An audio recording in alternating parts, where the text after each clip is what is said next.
غصے کا علاج. سب سے پہلے تو اپنا ذہن بنا لیں کہ میں نے غصہ پینا ہے، اور اپنا جب بھی غصہ آئے تو اسے کنٹرول کرنا ہے.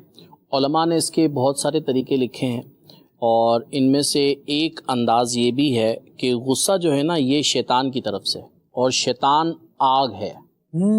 تو علماء نے فرمایا کہ ایسے موقع پہ جب بھی کبھی غصے کی کیفیت ہو تو وضو کر لینا چاہیے.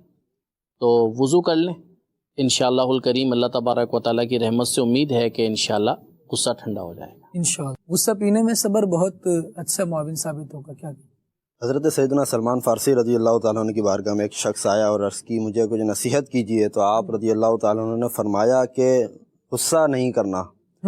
تو اس نے عرض کی یہ تو میرے لیے بہت مشکل ہوگا، مجھے غصہ آ ہی جاتا ہے.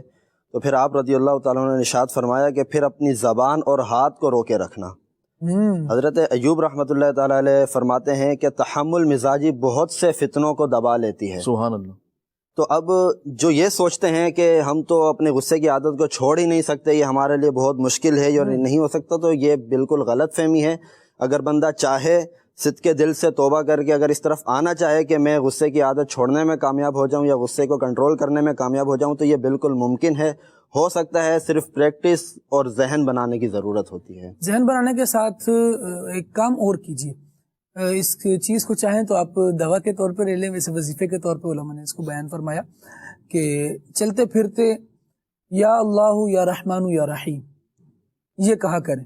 انشاءاللہ اس سے غصے کا علاج ہوگا، اور بات بات پر جو غصہ آتا ہے یہ ختم ہو جائے گا. یا اللہ یا رحمان یا رحیم یہ پڑھتے رہیں، یا ارحم الراحمین پڑھتے رہیں. اور ایک اور مشورہ اگر نوٹ فرمائیں تو یہ بھی کر لیں.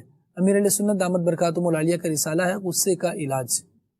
غصے کا علاج اس نام سے امیر علیہ سنت کا رسالہ ہے. دعوت اسلامی کی ویب سائٹ سے بھی فری ڈاؤن لوڈ کر سکتے ہیں آپ. مکتبۃ المدینہ سے اسے ہدیتاً حاصل بھی کر سکتے ہیں.